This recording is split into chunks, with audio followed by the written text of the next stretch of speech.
નમસ્કાર, આજના સમાચાર બુલેટિનમાં આપ સૌનું સ્વાગત છે। હું છું પાયલ ભટ્ટ। આપ જોઈ રહ્યા છો DNTV ન્યૂઝ। તો સમાચારની શરૂઆત કરીએ સૌપ્રથમ હેડલાઇન્સથી। વડોદરાની એસએસજી હોસ્પિટલમાં ડોક્ટરોની અચોક્કસ મુદતની હડતાલ।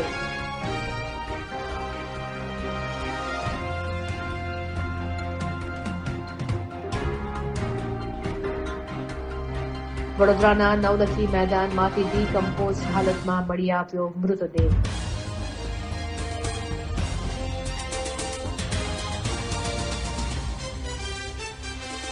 વડોદરા શહેરના હરણી લેક ઝોન પાસે બે કાર સામસામે ભટકાતા સર્જાયો ગમખ્વાર અકસ્માત।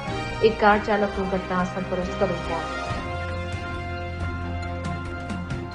હવે જોઈએ સમાચાર વિગતવાર। વડોદરાની એસએસજી હોસ્પિટલમાં ડોક્ટરો પર થયેલા હુમલાના વિરોધમાં રેસિડેન્ટ ડોક્ટરો અચોક્કસ મુદતની હડતાલ પર ઉતર્યા છે। વડોદરાની એસએસજી હોસ્પિટલમાં ડોક્ટરોની સુરક્ષાને લઈને ફરી એકવાર મુદ્દો ગરમાયો છે। ગઈકાલે મોડી સાંજે એક મૃતક મહિલાના પીએમને લઈને થયેલા વિવાદ બાદ રોષે ભરાયેલા પરિવારજનોએ ફરજ પરના ડોક્ટરો પર હુમલો કરતા હોસ્પિટલમાં ભારે અફરાતફરી મચી ગઈ હતી। આ ઘટનાના વિરોધમાં સવારથી જ રેસિડેન્ટ ડોક્ટરોએ હડતાલનું શસ્ત્ર ઉગામ્યું છે। ગઈકાલે એક મહિલાનો મૃતદેહ પીએમ માટે લાવવામાં આવ્યો હતો, જે ડીકમ્પોઝ હાલતમાં હોવાથી પીએમ પ્રક્રિયામાં વિલંબ થયો હતો। આ બાબતે ઉશ્કેરાયેલા પરિવારે હોસ્પિટલમાં હોબાળો મચાવી ડોક્ટરો સાથે હાથાપાઈ કરી હતી। ડોક્ટરોનો આક્ષેપ છે કે હોસ્પિટલમાં સુરક્ષા વ્યવસ્થાના અભાવે અવારનવાર આવા હુમલાઓ થતા રહે છે। જુનિયર ડોક્ટર્સ એસોસિએશને માંગણી કરી છે કે હોસ્પિટલ કેમ્પસમાં તાત્કાલિક અસરથી કાયમી સિક્યુરિટી ગોઠવવામાં આવે, સંવેદનશીલ વિસ્તારોમાં હાઈ ડેફિનિશન સીસીટીવી કેમેરા લગાવવામાં આવે, હાલની ટેમ્પરરી સિક્યુરિટી એજન્સીને બદલે સક્ષમ સુરક્ષા વ્યવસ્થા પૂરી પાડવામાં આવે। ત્યારે આ હડતાલને પગલે સેવાઓ ઉપર તેની અસર પહોંચી છે। રેસિડેન્ટ ડોક્ટરોની હડતાલને કારણે ઓપીડી સહિતની નિયમિત સેવાઓ ખોરવાઈ ગઈ છે। જોકે ડોક્ટરોએ જણાવ્યું છે કે દર્દીઓની સુવિધા માટે માત્ર તાત્કાલિક સેવાઓ ચાલુ રાખવામાં આવશે। જ્યાં સુધી સુરક્ષા અંગે નક્કર ખાતરી અને માંગણીઓનો સ્વીકાર નહીં થાય ત્યાં સુધી હડતાલ યથાવત રાખવાનો ડોક્ટરોએ નિર્ધાર કર્યો છે।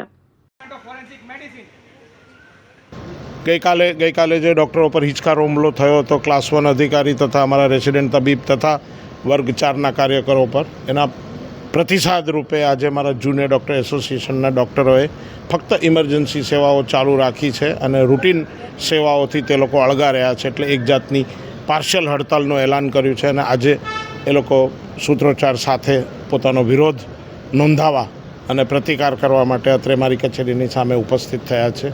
ઉચ્ચ લેવલના જિલ્લાના અધિકારીઓ સાથે એમની બેઠક કરાવીશ।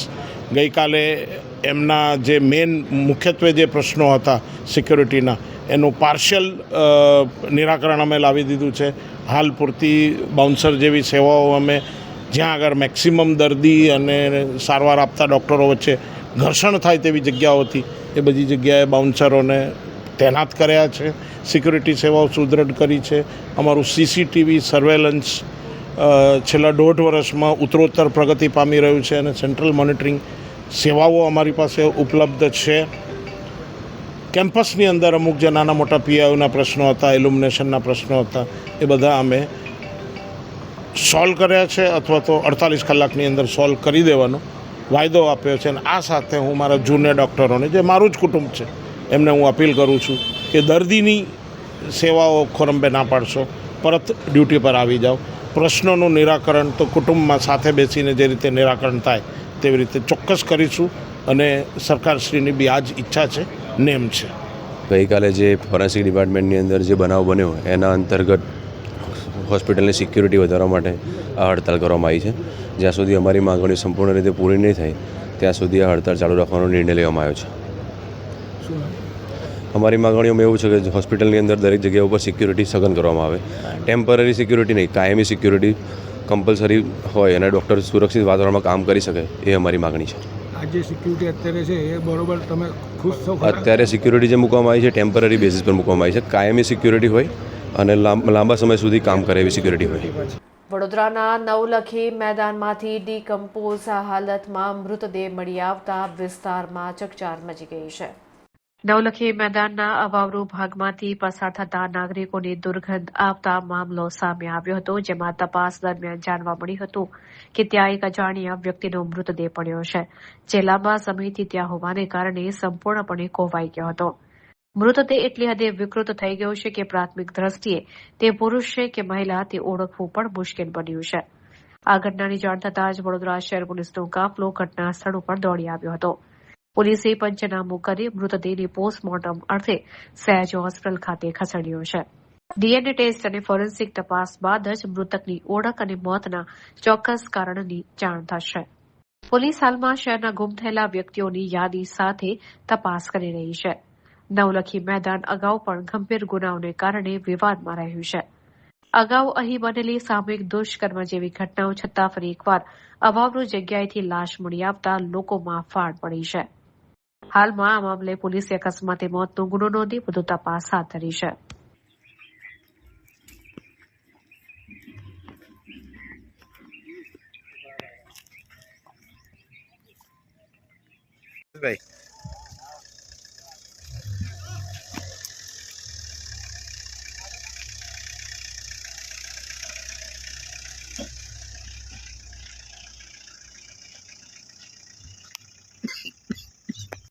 વડોદરા શહેરના હરણી લેક ઝોન પાસે બે કાર સામસામે ભટકાતા એક કાર ચાલકનું ઘટના સ્થળ પર જ કરુણ મોત થયું છે, ત્યારે પોલીસે આ ઘટનાને લઈને વધુ તપાસ હાથ ધરી છે. મળતી માહિતી અનુસાર હરણી લેક ઝોન તળાવ પાસે સામસામે બે કાર ભટકાતા સમાસાવલી રોડ પર આવેલી મધુરમ રેસીડેન્સીમાં રહેતા 58 વર્ષીય શિવાજી જાદવનું ઘટના સ્થળ પર જ મોત થયું હતું, જ્યારે અન્ય કાર ચાલક ગોરવા ઉદય પાર્ક સોસાયટીમાં રહેતા 48 વર્ષીય મુકેશ અગ્રવાલની પોલીસે અટકાયત કરી તેમના વિરુદ્ધ આગળની કાર્યવાહી હાથ ધરી હતી. અત્રે નોંધનીય બાબત એ છે કે વિકાસના કામો અન્વયે એકતરફી રસ્તો બંધ કરવામાં આવ્યો હોય ટ્રાફિકનું ભારણ વધી રહ્યું છે, જેને કારણે આ બંને કાર વચ્ચે સામસામે ધડાકાભેર અથડાતા કાર ચાલકનું મોત થયું છે.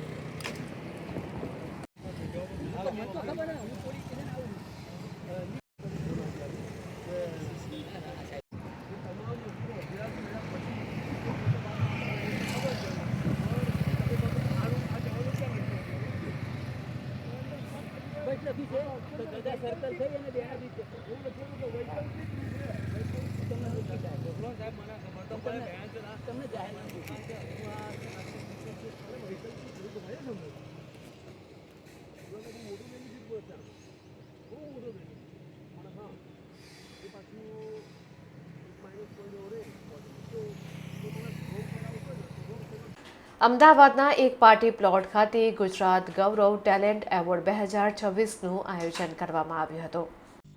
ગુજરાત પરિવાર અને ગુજરાત સિને મીડિયા એવોર્ડના સંયુક્ત ઉપક્રમે તાજેતરમાં અમદાવાદના કૈલાશ પાર્ટી પ્લોટ ખાતે ગુજરાત ગૌરવ ટેલેન્ટ એવોર્ડ 2026નું ભવ્ય આયોજન કરવામાં આવ્યું હતું.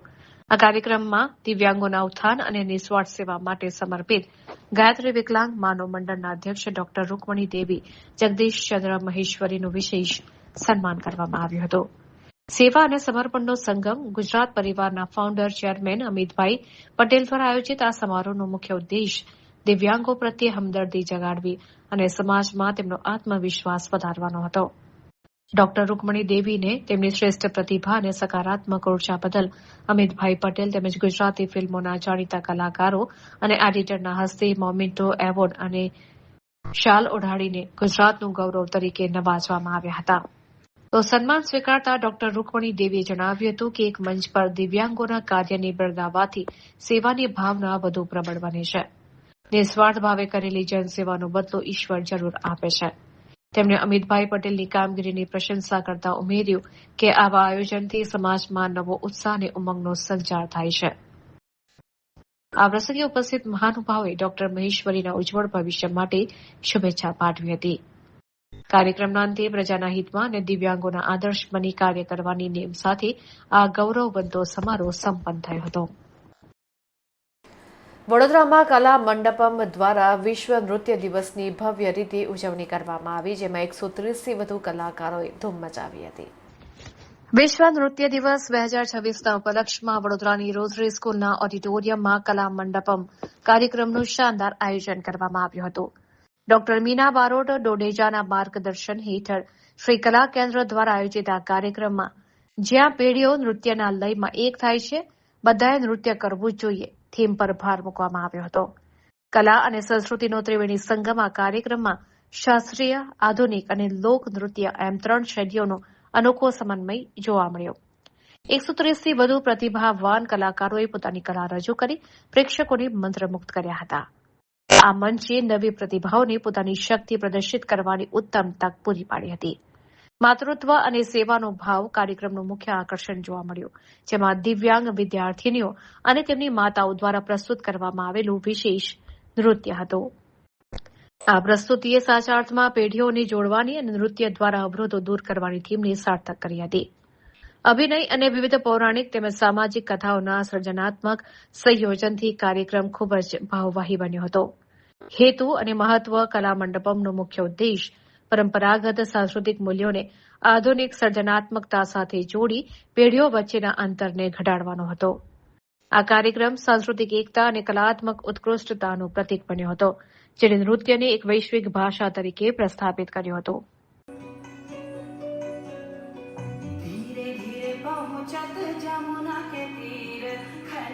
હું ડોક્ટર મીના બારોટ ડોડેજા.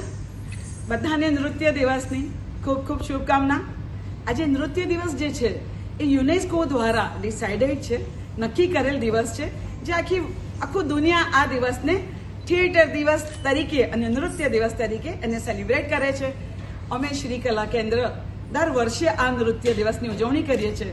આ વખતે જે અમારું છે સ્લોગન કલા મંડપમ નામ આપ્યું છે, કે જેની અંદર અલગ અલગ કલાકારો વન સ્ટેજ વન વર્લ્ડ જેવી ભાવના સાથે પોતાની નૃત્ય દ્વારા અભિવ્યક્તિ કરશે.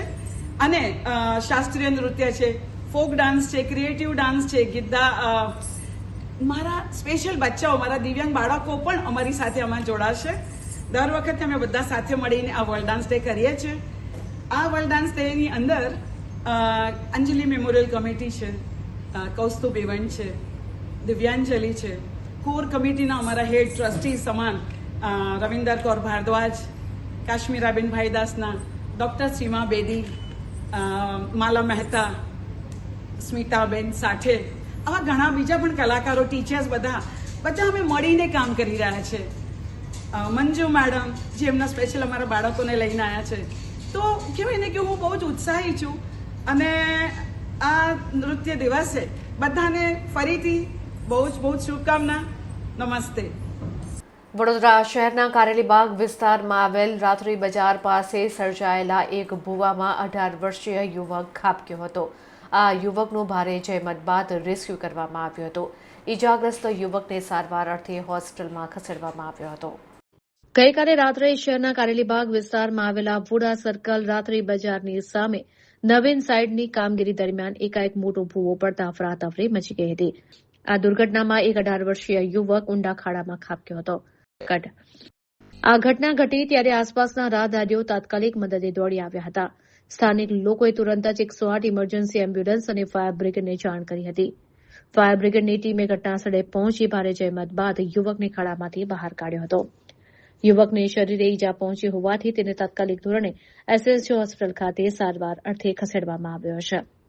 તંત્રની બેદરકારી સામે રોષ જોવા મળી રહ્યો છે.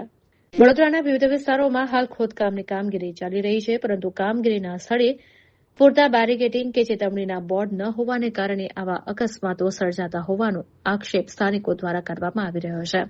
રાત્રિ બજાર જેવા ધમધમતા વિસ્તારમાં આ પ્રકારનો મોટો ભૂવો પડવો તે તંત્રની કામગીરી માટે મોટા સવાલો ઉભા કરે છે. સદનસીબે સમયસર રેસ્ક્યુ થતા મોટી જાનહાનિ ટળી હતી.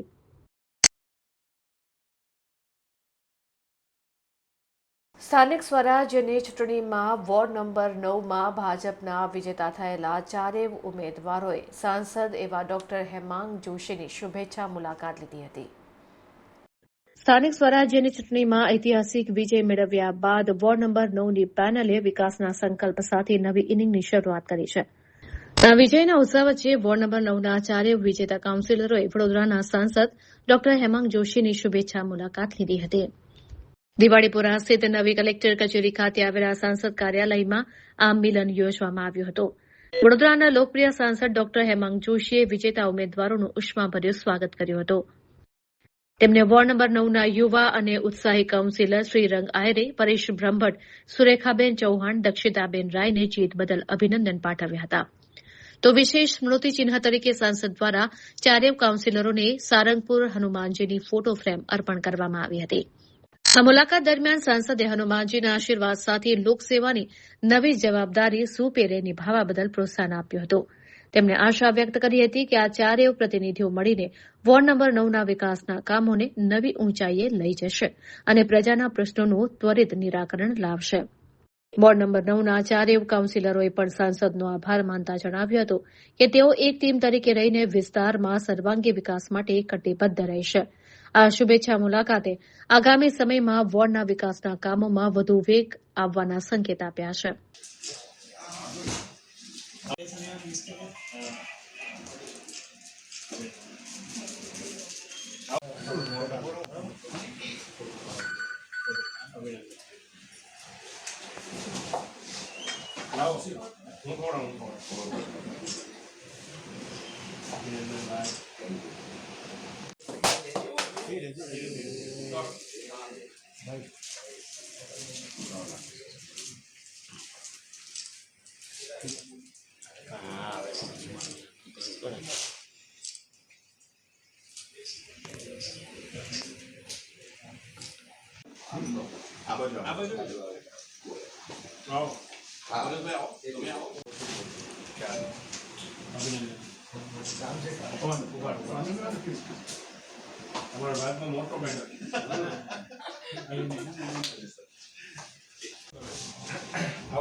સમગ્ર વડોદરા શહેરની અંદર જ્યારે થોડાક દિવસો પહેલાં જ્યારે વડોદરા મહાનગરપાલિકાની જ્યારે ઇલેક્શન હતું અને એ ઇલેક્શનની અંદર જ્યારે સમગ્ર વડોદરા શહેરની અંદર ભગવો લહેરાયો છે અને તમામ સીટો પર 6 સીટોને છોડતા તમામ સીટો પર જ્યારે ભારતીય જનતા પાર્ટીનો ભવ્ય વિજય થયો છે ત્યારે અમારા જે વોર્ડ નંબર 9 છે અમે ચારેય ઉમેદવાર હતા અને એવી જ રીતે જ્યારે વિજેતા બન્યા છે અમારા વિસ્તારની જે તમામ જે પ્રજા છે, તમામ જે લોકો છે તેમને અમને જન આશીર્વાદ આપ્યા છે અને જન આશીર્વાદના ભાગરૂપે સમગ્ર ગુજરાતની અંદર જ્યારે પ્રથમ ક્રમાંકે અમે જીત્યા હોઈએ તો વડોદરા શહેરના અમારા સાંસદ શ્રી ડૉક્ટર હેમાંગ જોશી સાહેબના આજે તે વડોદરા ખાતે હતા અને તેમની મુલાકાત લીધી છે અને તેમને શુભેચ્છા અમને પાઠવી છે કે આવનારા સમયની અંદર વોર્ડ નંબર 9 ફક્ત ને ફક્ત વિકાસની દ્રષ્ટિએ, સેવાકીય દ્રષ્ટિએ આગળ વધે તે એક જ હેતુ સાથે તેમને આજના દિવસે અમે શુભેચ્છા મુલાકાત કરી છે અને તેમને પણ અમે વચન આપ્યું છે કે વોર્ડ નંબર 9ની અંદર વિકાસલક્ષી કામો થાય, સેવાકીય કામો થાય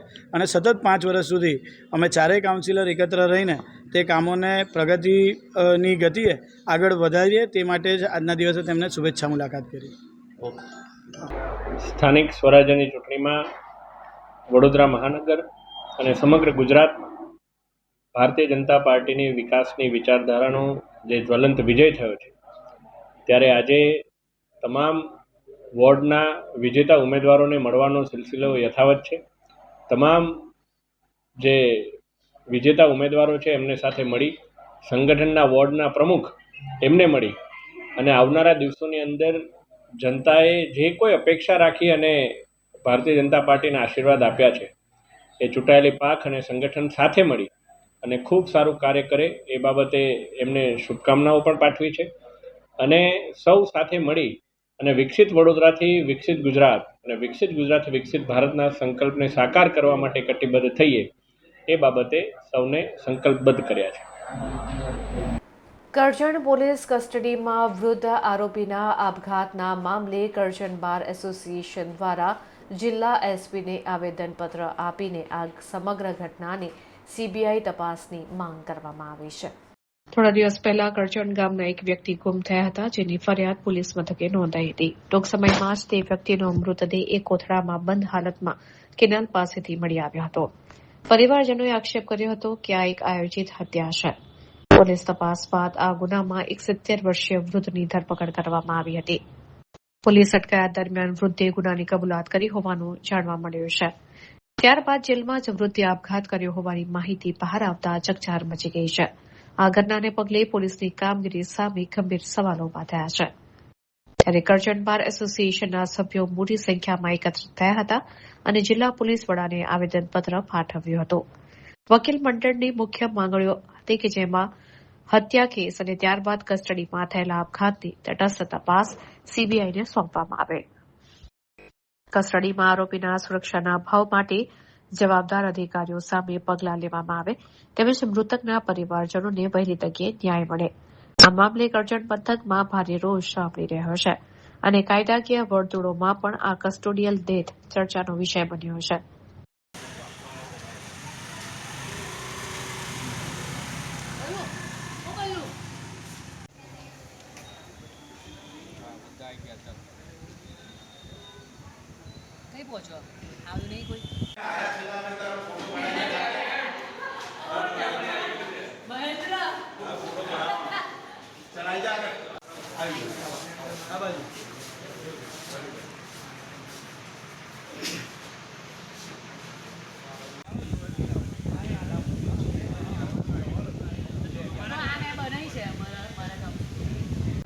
હું અનિરુદ્ધ ચૌહાણ મારા પિતાના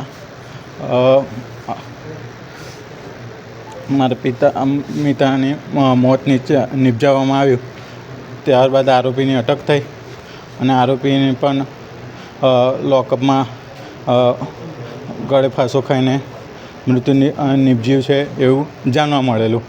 પણ મને હજી પૂરેપૂરું શંકા છે કે આની પાછળ ઘણા લોકો સમાયેલા હોય, જેથી મને અને મારા ફેમિલીને ન્યાય મળે એ જ મારી અપેક્ષા. અનિરુદ્ધસિંહ ચૌહાણ. બનાવ 18 તારીખે મારા પપ્પા ઘરેથી ગુમ થયેલા અને મારા પપ્પાની બોડી 24 તારીખે મળેલી. 23 ના હાલ સાહેબ કોઈ શંકા નહીં.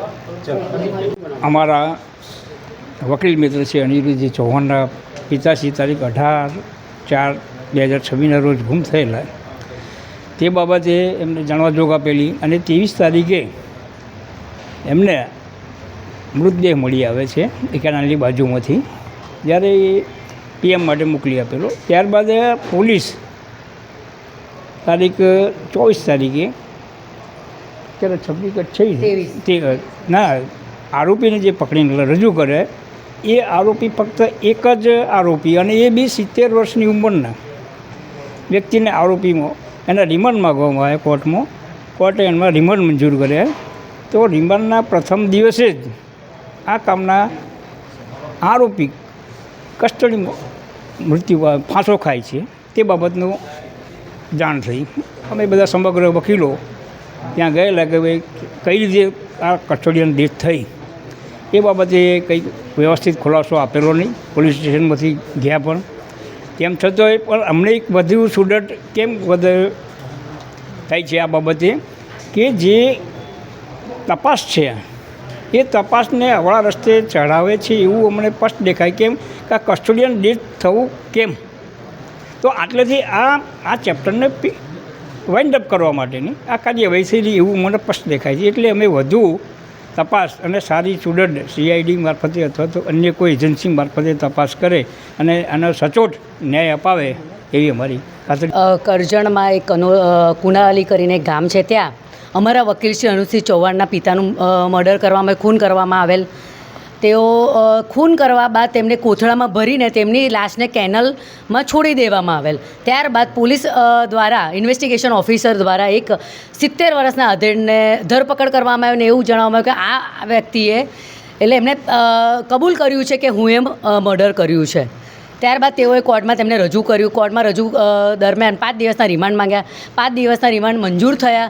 ત્યારબાદ પહેલા જ દિવસે એ આરોપીનું કસ્ટડીમાં મૃત્યુ થયેલ અને પોલીસ દ્વારા નિવેદન એવું બહાર પાડવામાં આવેલ કે તેઓએ આત્મહત્યા કરી છે. બૂટના દોરીથી તેમને પોતાની જ ગળે ફાંસો ખાઈને એ મૃત્યુ પામેલ છે. તો આ તમામ જે પ્રક્રિયા થઈ રહી છે તે અમને શંકા ઉપજી આવે એવી છે. પોલીસ અધિકારીઓ દ્વારા સાચી દિશામાં ઇન્વેસ્ટિગેશન નથી થઈ રહેલ અને આમાં મોટી વર્ગના પ્રતિષ્ઠિત વ્યક્તિઓ રાજકારણીઓ આમાં ઇન્વોલ્વ હોય અને બહુ મોટું કંઈક કૌભાંડ બહાર આવે તેમ હોય. અમે એસપી ઓફિસ આવ્યા છે અને એસપીને અમે રજૂઆત કરી રહ્યા છે કે આ તપાસ કરજણ પોલીસ સ્ટેશનથી લઈને સારી ઉચ્ચ તપાસ અધિકારીઓને આપો, CIDને આ તપાસ સોંપવામાં આવે એ માટે વડોદરા વકીલ મંડળ તેમજ કરજણ બાર એસોસિએશન આવેલ છે. અને અમને ખૂબ જ અપેક્ષા છે કે એસપી દ્વારા આ તપાસ ન્યાયિક અને તટસ્થ અધિકારીઓને સોંપશે એ અમને વિશ્વાસ છે. BCG member Baroda bar association Nimisha Dhotre અને એમનો આ ફરિયાદ જે પણ મૃત્યુ પામેલ છે તેમના પુત્ર દ્વારા હવે એક અરજી પરમ દિવસ પણ આપવામાં આવેલ છે. એટલે હું એ પણ આજે અમારા બરોડા બાર એસોસિએશન સાથે રાખીને એક અરજી આપેલ છે સાહેબને અને ન્યાયિક તપાસ માટે અમે આવેદનપત્ર આપી રહ્યા છીએ. વડોદરા શહેરના વોર્ડ નંબર 14ના નવનિયુક્ત કોર્પોરેટર દ્વારા ગાજરાવાડી પાણીની ટાંકીની સરપ્રાઇઝ વિઝિટ કરવામાં આવતા બેદરકારી જોવા મળી છે. વડોદરા શહેરના વોર્ડ નંબર 14ના નવનિયુક્ત કોર્પોરેટર તીર્થ બ્રહ્મભટ્ટ દ્વારા ગાજરાવાડી પાણીની ટાંકીની સરપ્રાઇઝ વિઝિટ કરવામાં આવી હતી. વિઝિટ દરમિયાન સંપમાં ગંદુ તેમજ દુર્ગંધ મારતું પાણી જોવા મળ્યું. સાથે જ સંપની આજુબાજુ અને પાણીની ટાંકીની નીચે ભારે ગંદકી જોવા મળી હતી. વધુ ચિંતાજનક બાબત તો એ હતી કે સંપ ખુલ્લી હાલતમાં મળી આવ્યો હતો. આવી સ્થિતિમાં કોઈ પ્રાણી, કચરો અથવા તો અન્ય ગંદકી સંપમાં પડી જાય તો તે જ દૂષિત પાણી નાગરિકો સુધી પહોંચે તેવી ગંભીર સંભાવના રહેલી છે. નાગરિકો સરકારને નિયમિત ટેક્સ, વેરો અને પાણી વેરો ભરે છે. તેથી બદલામાં સ્વચ્છ અને શુદ્ધ પાણી મેળવવું એ તેમનો અધિકાર છે. ત્યારે નાગરિકોના આરોગ્ય સાથે કોઈપણ પ્રકારની બેદરકારી સહન કરવામાં આવશે નહીં. વોર્ડ નંબર 14માં હવે કોંગ્રેસના કોર્પોરેટર ચૂંટાઈ આવ્યા છે, જેથી વિસ્તારના પ્રશ્નો અંગે સક્રિય કામગીરી હાથ ધરવામાં આવી રહી છે. ત્યારે પાણી જેવી પાયાની સુવિધાઓમાં બેદરકારી અને લાલિયાવાડી હવે બિલકુલ ચલાવી લેવામાં આવશે નહીં. સંબંધિત વિભાગ દ્વારા તાત્કાલિક સફાઈ, જાળવણી અને સુરક્ષાની યોગ્ય વ્યવસ્થા કરવામાં આવે તેવી માંગ કરવામાં આવી છે. આજ રોજ વોર્ડ નંબર 14 જ્યાં સમગ્ર વિસ્તારમાં પાણી પૂરું પાડે જેવી ગાજરાવાડી ટાંકી ખાતે અમે મુલાકાતે આવ્યા હતા. કારણ કે અમે જીત્યા અને 3-4 દિવસમાં જ આખું દૂષિત પાણી આવવા લાગ્યું. અમે જનતાએ ફરિયાદ કરી કે સાહેબ ગંદુ પાણી આવે છે. અમે મુલાકાત માટે આવ્યા. ત્યાં જઈને અમે જોયું તો ગંદકીનું સામ્રાજ્ય. એક બાજુ કૂતરા ફરતા હોય, જનાવર ફરતા હોય અને પાછું સંપ જે પીવાનું પાણી પૂરે સંપ ખુલ્લો. કદાચ ના કરે નારાયણ અને ત્યાં કૂતરું પડી જાય, જનાવર પડી જાય, ક્યાં કોઈક માણસ અંદર પડે અને મૃત્યુ પામે તો આ જવાબદારી કોની? કૂતરું પડે તો શું આપણે એ જ પાણી પીવાનું? આપણે કોઈ હોટલમાં જમવા જઈએ અને આપણે હોટલમાં કહે કે સાહેબ લો પાણી પીઓ, તો આપણે ના કહીએ કે ભાઈ ના અમને બિસ્લરીનું પાણી આપો. તો શું આપણે બિસ્લરીનું પાણી પીવાનું છે? આપણા ઘરે બિસ્લરીનું પાણી પીશું? આ VMC આટલા મોઘાદાટ વેરા લે, પાણી વેરા લે, જાતના વેરા લે, તો છતાં પણ આપણા જો 2 ટાઈમ પીવાનું શુદ્ધ પાણી ના આપી શકતું તો શું કામનું? હું આ VMCને ચેતવવા માગું છું કે અત્યાર સુધી વોર્ડ નંબર 14માં જે ચાલ્યું ખરું, પણ હવે કોંગ્રેસના કાર્યકર્તાઓ અને નેતાઓ ચલાવી લેવાની નહીં આવે. આ તમારી જે ભૂલ થઈ એ ભૂલ માફ, પણ હવે આગળ એક પણ ભૂલ માફ કરવામાં નહીં આવે. અમે અમારી જનતાને જે વાયદો કર્યો છે એ વાયદોનું વચન પૂરા કરી રહીશું અને આવતા 6 મહિનામાં જનતાને શુદ્ધ પાણી પીવાનું આપીને રહીશું. ડભોઈમાં આવેલું મંડાળાનું ST ડેપો નરકાગાર સ્થિતિમાં છે. આધુનિકતાના નામે ગંદકીનું સામ્રાજ્ય જોવા મળતા સ્થાનિકોમાં ભારે આક્રોશ છે. ગુજરાત સરકાર દ્વારા ગામડાઓના સર્વાંગી વિકાસ અને પરિવહન સુવિધાને વેગ આપવા માટે કરોડોના ખર્ચે આધુનિક ST ડેપોનું નિર્માણ કરવામાં આવી રહ્યું છે. પરંતુ ડભોઈ તાલુકાના મંડાળા ગામની વાસ્તવિકતા તદ્દન વિપરીત છે. અહીં નવનિર્મિત ST ડેપો લોકાર્પણના ટૂંકા ગાળામાં જ ગંદકી અને અવ્યવસ્થાનો પર્યાય બની ગયા છે. નવા બનેલા ડેપોની આસપાસ કચરાના ઢગલા અને ગંદા પાણીના ખાબોચિયા જોવા મળી રહ્યા છે. સફાઈના અભાવે સમગ્ર વિસ્તારમાં અસહ્ય દુર્ગંધ ફેલાઈ રહી છે, જેને કારણે મુસાફરોને નાકી રૂમાલ બાંધીને બસની પ્રતીક્ષા કરવી પડે છે. આ ગંદકીને કારણે સ્થાનિકો અને મુસાફરોમાં રોગચાળો ફેલાવાનો ભય પણ સતાવી રહ્યો છે. આશ્ચર્યની વાત તો એ છે કે આધુનિક ગણાતા આ ડેપોમાં પાયાની સુવિધાઓ પણ રામ ભરોસે છે. મુસાફરોને બેસવા માટેના બાકડાઓ અત્યારથી જ તૂટી ગયા છે. વૃદ્ધ અને મહિલાઓને કલાકો સુધી ઉભા રહેવાની ફરજ પડી રહી છે. જાળવણીના અભાવે નવી ઇમારત શોભાના ગાંઠિયા સમાન બની છે. ગ્રામજનોમાં ભારે રોષ જોવા મળી રહ્યો છે. સ્થાનિકોનું કહેવું છે કે સરકાર સ્વચ્છ ભારતના નારા લગાવે છે, પરંતુ તંત્રની નિષ્ક્રિયતાને કારણે કરોડોનો ખર્ચ એળે ગયો છે.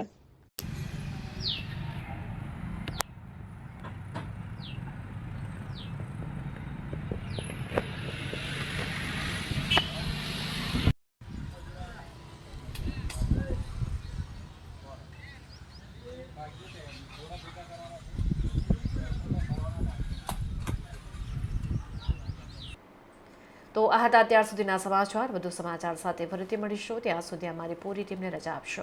નમસ્કાર.